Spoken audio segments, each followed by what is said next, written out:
The Faversham Fringe, which has the reputation of being the friendliest fringe, kicked off on the 3rd and will run until the 26th of October. During this time, Faversham will have the opportunity to see a host of extraordinary shows performed by very talented people. I'm Wendy, and I'm taking advantage of this gathering of talent to catch up with some of them.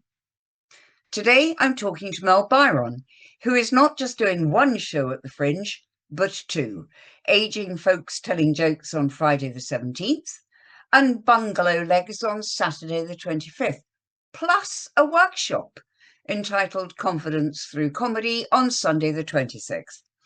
Don't worry if you don't keep up with dates and times. I'll give them to you all again later. Hi, Mel. Hi, Wendy. Thank you so much for having me. It's a great pleasure. So, what inspired you to bring not one but three gigs to the Fringe? And I've been doing that for a while, actually. This is my fifth Faversham, I think. I was trying to tot up how many. I think I've been to five Favershams. And it's always nice to do a variety of things. And so the first show, Aging Folks, you'll see there's a bit of a theme. Aging Folks Telling Jokes is really something that we've done as a group a few times now in Edinburgh, also at Faversham. I think 2 years ago was the last time we did it. And it's really a showcase for comedians. I say over 40, but actually we're all over 50 this time. Hurrah, the passage of time. And because, of course, there should be youth in comedy, but also I feel sometimes that those of us who are, how can I put this, of a greater vintage kind of get overlooked slightly. And also audiences, audiences of all ages want to come to comedy, and they want something they can relate to as well. And also I want to show, to demonstrate that aging isn't just about sitting at home with cocoa and warm slippers. We can actually go out and have some fun together. So it'll be a collection of comics.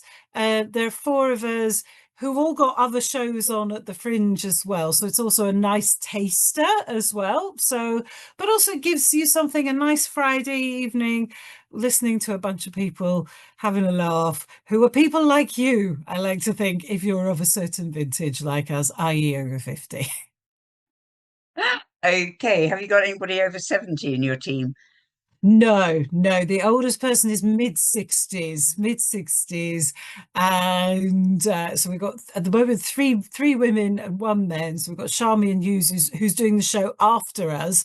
And I think Charmian's in her mid 60s, as is our one gentleman performer. He's doing a show on the 25th as well.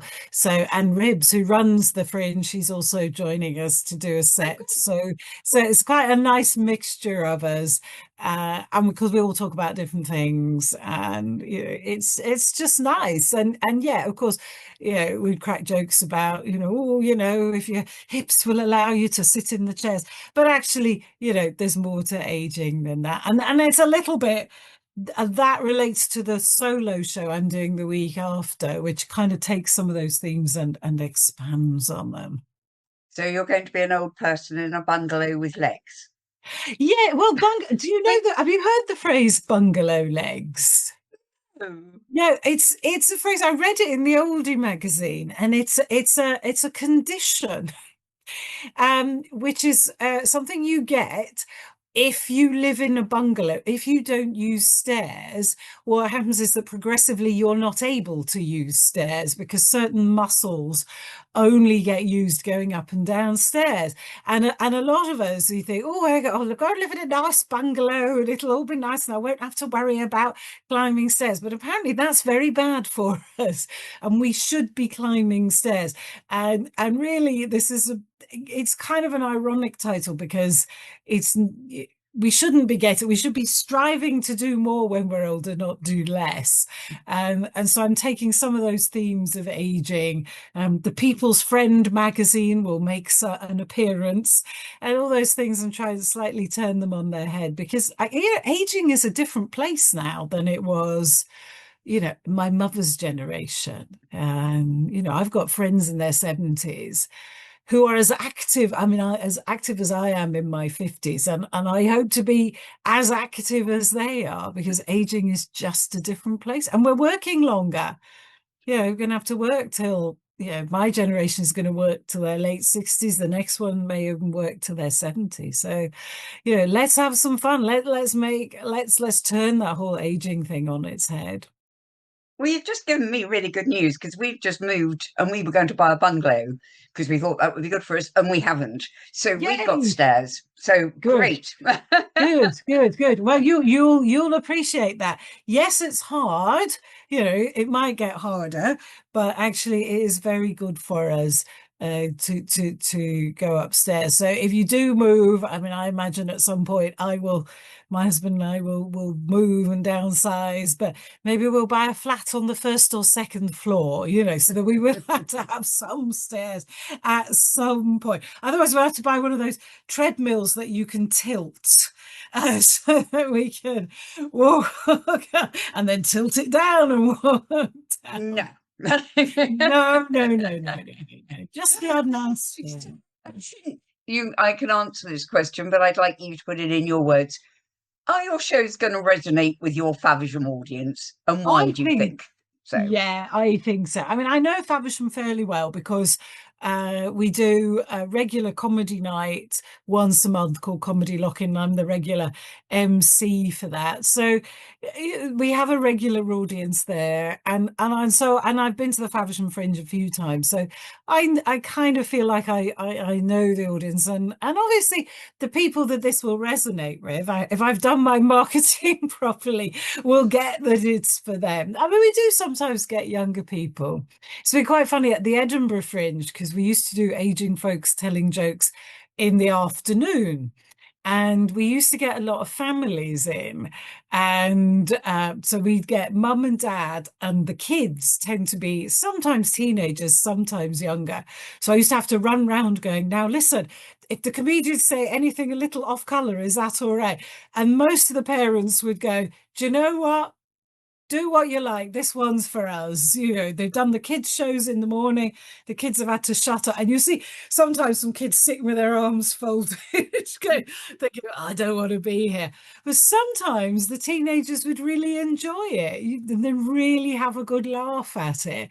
So it was quite fun to see the families. I imagine because we're doing it at 7 p.m. this time, we won't have too many teenagers in. But it was always nice that the parents would bring the teenagers. It was almost like, no, this one's for us. You shut up. We'll bring you get you an ice cream after. Well, perhaps because Faversham know what it's about, maybe they'll be bringing the grandparents instead. Well, that may be, yes, and we've had that as well. Adults, young adults bringing people. We've had all kinds of audiences for this. I remember once in Edinburgh we had two people, Bruce and Margaret, who were queuing up outside to get in, and it turned out they were in their 80s, and that was just glorious. But sitting next to them was an auntie and a niece, and the auntie, I bumped into them later and we had a chat. The auntie was in her 40s and her niece was in her 20s, and they were having a girls' weekend in Edinburgh, and they came to see us, and that was just, it was just joyous that we were able to bring all kinds of people together, and I loved that. And hopefully we'll do the same again at the Fringe this time. Good. And now a bit about your workshop. Mm. Who will benefit from attending, and what will their journey involve? Yeah, so I did this a couple of years ago at Faversham Fringe, and it was really quite successful. And so we've expanded it, so it's a bit longer this time. It's 2 hours, 2:15. Really, this is about it's called Confidence Through Comedy. You don't have to want to do comedy to get something from this workshop, although you might want to do comedy and dip your toe in the water. It's really about using techniques that we use as comedians in terms of stagecraft and creativity to kind of help you with your confidence, maybe at work wanting to give a presentation or something like that, or just doing something different for yourself of a Sunday afternoon. And I've had so much fun doing this with all kinds of people. Some people, you can see the glint in their eye that they really want to do comedy. But other people, it's just like, tell me about stagecraft. Because as well as doing this, I also teach and coach people in public speaking. So it kind of overlaps a bit. And really, one of the things we do as comics, people often say to me, if I had a pound for every time somebody said, "Oh, you're terribly brave," I'd have lots of pounds. But it's not doing the doing of comedy, I think, that's brave. It's the doing of unfinished comedy that's brave, because you have to get up on stage and talk to people and run out the gags to see if they work. And that kind of built-in failure aspect is something I think we need to get more used to in other contexts, like work, especially at work, and I've done that with quite a lot of people as well. It's really about, it doesn't matter if it's not perfect, and you need to get the imperfect out there in order to start polishing, which is what comedians do. And I think there are some shows in the Fringe program advertised as works in progress, and they'll be at different stages of their evolution. But what the act is trying to do is see, well, does this fly with an audience? And so the audience comes knowing that there's a bit of co-creation going on, and it can be quite fun, but it can also be a little bit scary. And that's a process I would like us to bring that to other aspects of life and work. Right. So we've got a very active theatre in Mm-hmm. Faversham, and several active youth drama groups, and more mature actors and actresses. Sounds as if actually they might quite have a lot of fun doing your workshop. Definitely, Just adding definitely. because comedy is a skill, Mm-hmm. even as an actor. So, right. It is timing, pace, rhythm, and that all comes into it. That all anything you're doing where you're putting yourself in front of people, giving a talk, acting, performing in any sense, timing, pace, rhythm, and just enjoying it for its own sense of fun, as you say. That's really important as well. So, out of all your experiences on stage, Mhm. whether it be in a group or as one of your one-man shows, tell me your most memorable, nerve-wracking moment. Oh goodness. Oh gosh. You mean reduce it to one? Yeah, afraid so. I think, gosh, I remember once, and this goes back to the Edinburgh Fringe as well, when I was actually asked to stand in for someone at a stand-up show, a mixed stand-up show, a bit like our aging folks. And it was in a rugby pub on a Saturday night. And I walked in there and I just thought, there is no way these people are going to listen to me or anybody on the stage that night. And it was really nerve-wracking and it was really tough. And it was almost crowd control and shouting them down. And I did actually really damage my voice that night. It was really quite worrying because I had two shows the next day. It's hard to win an audience over that hasn't come to be won over. Right. And that's always nerve-wracking. Well, I hope that all your Faversham audiences do not need winning over because they have come to be entertained, whether they're old or young, whether they Yes. live in a bungalow or a care home for that matter. Yes. All So are listen, welcome. everybody. Aging Folks Telling Jokes on Friday the 17th and Bungalow Legs on Saturday the 25th. All can be booked online at favershamfringe.co.uk/what's hyphen on. Mhm. Places on the Confidence Through Comedy Workshop can also be booked online. And all of Mel's appearances with her team or on her own will be at the Alexander Centre. And I've not mentioned timing. Aging Folks Telling Jokes on Friday the 17th at 7 o'clock. So people can go to bed early if that's what they wish.